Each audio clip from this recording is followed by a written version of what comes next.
नमस्कार दोस्तों। एक बार माता लक्ष्मी भगवान विष्णु से मिलने के लिए जाती है और कहने लगती है, प्रभु, जब मैं आपसे मिलने के लिए आ रही थी तो मेरी नज़र मृत्यु लोक पर पड़ी। वहां मैंने देखा कि 3 स्त्रियां जो आपस में सहेली थीं, उनमें से 2 स्त्रियों विधवा होकर के दुखी जीवन जी रही थीं, जबकि एक स्त्री सुहागन होकर के अपने पति के साथ सुखी जीवन जी रही थी। प्रभु, यह बात मेरी समझ में नहीं आई, इसलिए मेरे मन में 3 प्रश्न उठने लगे। अब मैं आपसे यह चाहती हूँ कि आप मेरे तीनों प्रश्नों के उत्तर देकर के मुझे संतुष्ट करने की कृपा करें। मित्रों, इस प्रकार माता लक्ष्मी की बात को सुनकर भगवान विष्णु कहते हैं, हे लक्ष्मी, तुम मुझे अपने तीनों प्रश्नों को बताओ।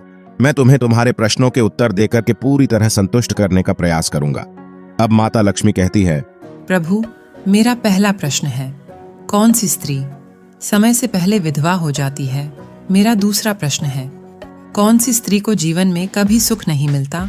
और मेरा तीसरा प्रश्न है, कौन सी चीज ऐसी है जो एक पत्नी अपने पति को मांगने से भी नहीं देती? मित्रों, इस प्रकार माता लक्ष्मी के प्रश्नों को सुनकर के भगवान विष्णु कहने लगे, तुम जिन स्त्रियों की बात कर रही हो, उनमें से 2 स्त्रियों विधवा होकर अपना दुखी जीवन जी रही है और वहीं पर एक स्त्री सुहागन होकर के अपने पति के साथ में अपना सुखी जीवन जी रही है। तुम जानना चाहती हो आखिरकार ऐसा क्यों है, तो मैं तुम्हें एक छोटी सी कहानी सुनाता हूं। इस कहानी को बहुत ही ध्यान से सुना। आधी अधूरी कहानी सुनने वालों को आधा अधूरा ही ज्ञान प्राप्त होता है, जो जीवन में कभी काम नहीं आता, क्योंकि तुम्हारे तीनों प्रश्नों के उत्तर इसी छोटी सी कहानी में समाये हुए हैं। यदि तुमने ध्यान से सुना तो तुम्हारी तीनों प्रश्नों के उत्तर तो अवश्य मिलेंगे और तुम्हें संतुष्टि प्राप्त होगी।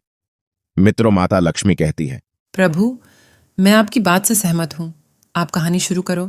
मैं कहानी को पूरी मन से सुनूंगी और जब तक आप कहानी बोलेंगे तब तक मेरा मन किसी दूसरे स्थान पर नहीं जाएगा। भगवान विष्णु कहते हैं, हे लक्ष्मी, सबसे पहले मैं तुम्हें उस स्त्री की कहानी सुनाता हूं जो सुहागन बनकर के सुखी जीवन जी रही है।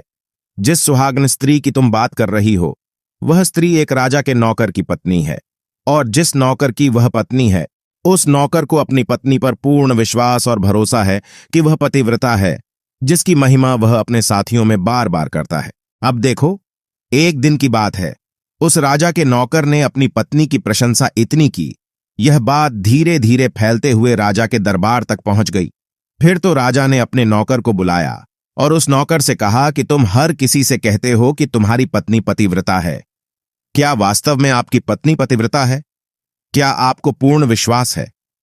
इस प्रकार राजा की बात सुनकर के नौकर कहने लगा, महाराज, मुझे पूरा विश्वास है और पूरे से भी आगे विश्वास है कि मेरी पत्नी पूरी तरह पतिव्रता है। अब इस समय पर राजा का महामंत्री कहने लगता है, यदि मैं तेरी पत्नी का पतिव्रत धर्म खंडित कर दूं तो तुझे क्या सजा मिलनी चाहिए?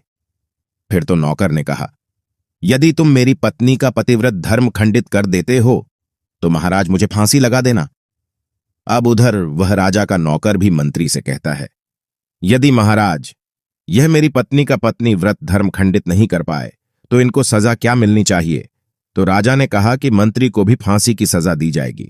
फिर भगवान विष्णु कहते हैं, लक्ष्मी मंत्री ने स्वीकार कर लिया और नौकर से पूछा कि क्या वस्तु लाऊं जिसे तू माने कि मैं तेरी पत्नी का धर्म खंडित करने में सफल हुआ? तो नौकर ने कहा, मंत्री, यदि तुम मेरे घर से जाकर के मेरे विवाह के समय पर मुझे एक पटका मिला था और एक कतार मिली थी, वह मेरी पत्नी ने बहुत ही संभाल कर रखी है, जो सुहाग की निशानी मानी जाती है।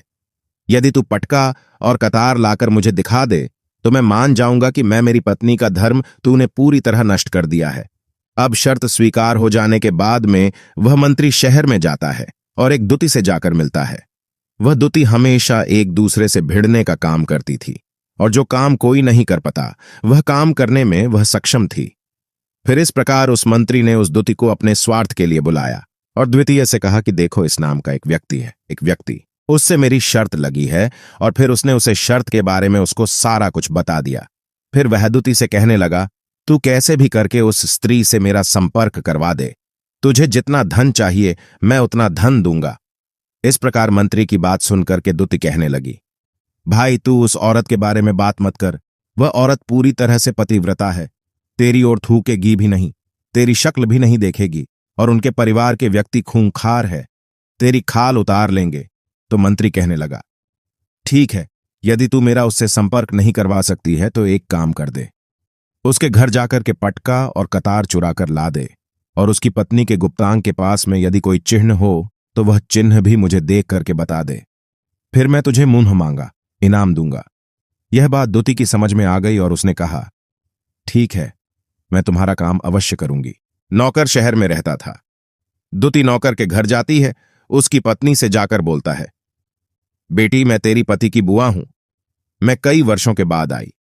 फिर उस स्त्री ने कहा, मैंने आपको पहले कभी देखा नहीं, इसलिए पहचान नहीं पाई। और इस प्रकार उस दुती को उस नौकर की पतिव्रता स्त्री ने बहुत बड़ा सम्मान दिया, मगर उसे क्या मालूम था कि यह उसके साथ में छल करने आई है। अब भगवान विष्णु कहते हैं, लक्ष्मी, इस प्रकार वह दुती उस पतिव्रता स्त्री के साथ में 2 दिन तक रुकी। जिस समय वह स्त्री स्नान करने लगी तो दुती उठ करके उस पतिव्रता के कमर रगड़ने लगी। उस पतिव्रता स्त्री ने बहुत मना किया, फिर भी वह दुती नहीं मानी और कहने लगी, तुम मुझे तो बेटी से भी प्यारी लगती हो, तो मना मत करो। काफी दिनों के बाद में मेरी तुम्हारी मुलाकात पहली बार हुई है। अब ऐसा कहकर के वह दुती मुख पर हाथ फिराने लगी। फिर आंखों को धोने के बहाने से उस दुती ने उसे पतिव्रता स्त्री की आंखों पर पानी मार दिया और उसे स्त्री की आंखें बंद हो गईं। इस प्रकार गुप्तांग के पास में जांघ पर तिल था जो दुती ने देख लिया। बस उसका काम बन गया। उधर स्नान करने के बाद में जब वह पतिव्रता स्त्री रसोई में खाना बनाने गई तो दुती को मौका मिल गया और उसने पटका और कतार उस नौकर के घर से चुरा ली और वहां से एकदम से भाग गई। और जाकर के दुती ने वह पटका और कतार मंत्री को दे दिए और उस पतिव्रता स्त्री के जांघ पर तिल की निशानी भी बता दी। मंत्री सीधा राजा के दरबार में पहुंचा और राजा से जाकर कहा, महाराज, मैं नौकर की पत्नी के साथ में 2 दिन बिताए और यह पटका तथा कतार उसी के हाथों से लेकर आया हूं। फिर तो राजा ने दरबार लगाया और नौकर को बुलाया तथा महामंत्री से सभा में पटका और कतार नौकर को दिखाने के लिए कहा। फिर राजा की आज्ञा पाकर के मंत्री ने उस नौकर को पटका और कतार दिखाई और उसकी पत्नी की जांघ पर तिल भी बताया तो नौकर मान गया कि वास्तव में आज मेरी पत्नी ने अपना पतिव्रत धर्म पूरी तरह से भंग करवा लिया। भगवान विष्णु कहते हैं, लक्ष्मी, फिर तो राजा ने फांसी का दिन 15 दिन के बाद में रख दिया और कहा कि नौकर को 15 दिन के बाद में फांसी पर चढ़ाया जाएगा। और इस प्रकार से नौकर से उसकी अंतिम इच्छा पूछी तो नौकर ने कहा कि मैं अपनी पत्नी से अंतिम बार मिलना चाहता हूं। इस प्रकार राजा ने उस नौकर को आज्ञा दी कि ठीक है, तुम अपनी पत्नी से मिल सकते हो। फिर नौकर अपने घर गया और अपनी पत्नी से कहा कि आप मेरे साथ में बहुत बड़ा विश्वासघात किया। मैंने आपके विश्वास पर मंत्री से ऐसी शर्त लगाई थी कि राजा के दरबार में राजा के सामने मैंने कहा था कि मेरी पत्नी का पतिव्रत धर्म कोई नष्ट कर दे तो मुझे फांसी लगा देना। अब मुझे 15 दिन के बाद में फांसी लगा दी जाएगी। मेरे साथ विश्वासघात करके तुमने ठीक नहीं किया। उसे पतिव्रता स्त्री ने अपने पति को सारी बात बताई, मगर उस विश्वास नहीं हुआ और फिर नौकर राजा के दरबार में पहुंचा तो राजा फिर उसे कैद में डलवा दिया गया। अब उधर नौकर की पतिव्रता धर्मपत्नी ने परमात्मा को याद किया और अपना भेष बदल करके राजा के दरबार में गई और राजा से नाच दिखाने की आज्ञा मांगने लगी, क्योंकि वह स्त्री बहुत ही सुंदर थी और उधर राजा शौकीन होते हैं। इसलिए राजा ने आज्ञा दे दी कि सभी मंत्री आदि उपस्थित होकर के इस सुंदरी का नाच करवाने की पूरी व्यवस्था करी। भगवान विष्णु कहते हैं, लक्ष्मी, फिर तो सब मंत्री, महामंत्री, राजा आदि दरबार में उपस्थित हुए और फिर उस नौकर की धर्मपत्नी ने जब नाचना शुरू किया तो राजा को उस स्त्री का नाच बहुत ही सुंदर लगा। और फिर राजा ने कहा, तुम मुझसे क्या मांगना चाहती हो? तुम जो भी मांगोगी मैं तुम्हें वही दूंगा। फिर उस नौकर की पतिव्रता स्त्री ने कहा, महाराज, आपकी सभा में मेरा चोर है जिसने मेरे रुपए लिए थे मगर आज तक वापस नहीं दिए, उसे फांसी की सजा दे दीजिए। अब राजा ने कहा, ठीक है, बताओ मेरे दरबार में तुम्हारा चोर कौन है, उसका नाम क्या है? मैं उसको फांसी की सजा अवश्य दूंगा।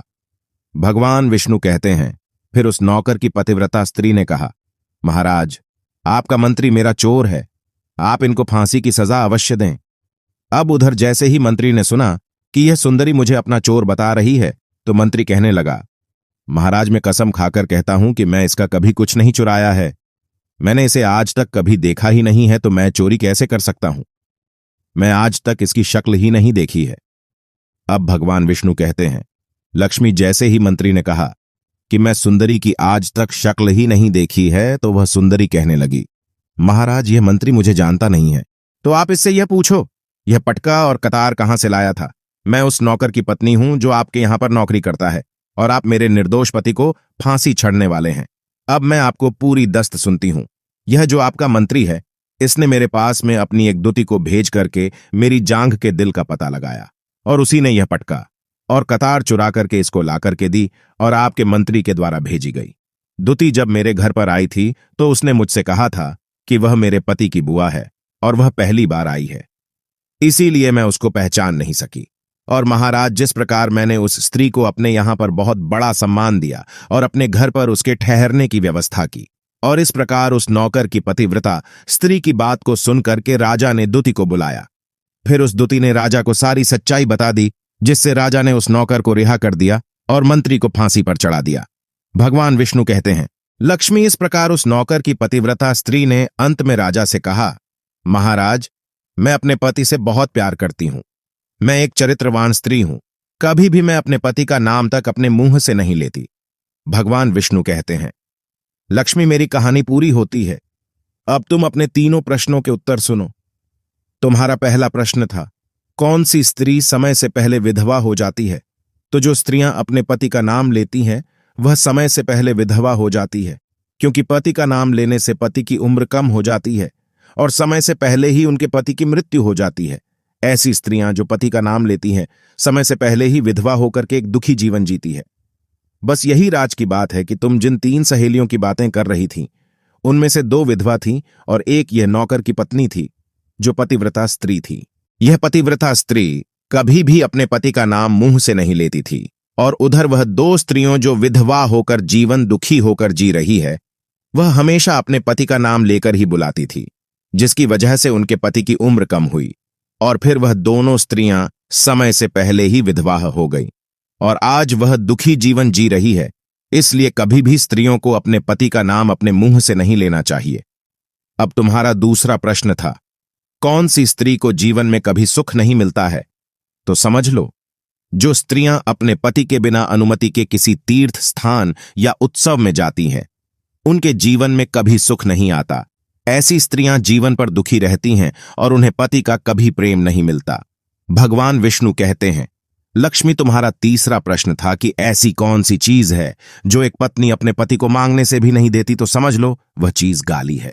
एक चरित्रवान स्त्री कभी अपने पति को गाली नहीं दे सकती, और जो स्त्री गाली देती है वह स्त्री कभी चरित्रवान नहीं होती, और ऐसी स्त्री जीवन भर रोती है, उसके जीवन में कभी सुखी नहीं आती और समय से पहले ही ऐसी स्त्री विधवा हो जाती है। मित्रों, इस प्रकार कहानी सुनने के बाद में माता लक्ष्मी पूरी तरह से अपने तीनों प्रश्नों से संतुष्ट होकर कहती हैं, प्रभु, वास्तव में जो स्त्री चरित्रवान होती है वह कभी दुखी जीवन नहीं जीती है, क्योंकि ऐसे घर में लक्ष्मी का सदा वास होता है और वह घर धन धान्य से हमेशा भरपूर बना रहता है। ऐसी स्त्रियां हमेशा घर को स्वर्ग बना देती है। तो दोस्तों, यदि आपको यह वीडियो पसंद आई हो तो प्लीज आप हमारे चैनल को सब्सक्राइब अवश्य करें, वीडियो को लाइक करें और दोस्तों, सच्ची श्रद्धा से कमेंट में जरूर लिखें, जय श्री राम, जय हनुमान। साथ ही देवों के देव हर हर महादेव सदैव आप पर अपनी कृपा बनाए रखें। प्रिय मित्रों, वीडियो को अंत तक देखने के लिए धन्यवाद। जय श्री राम।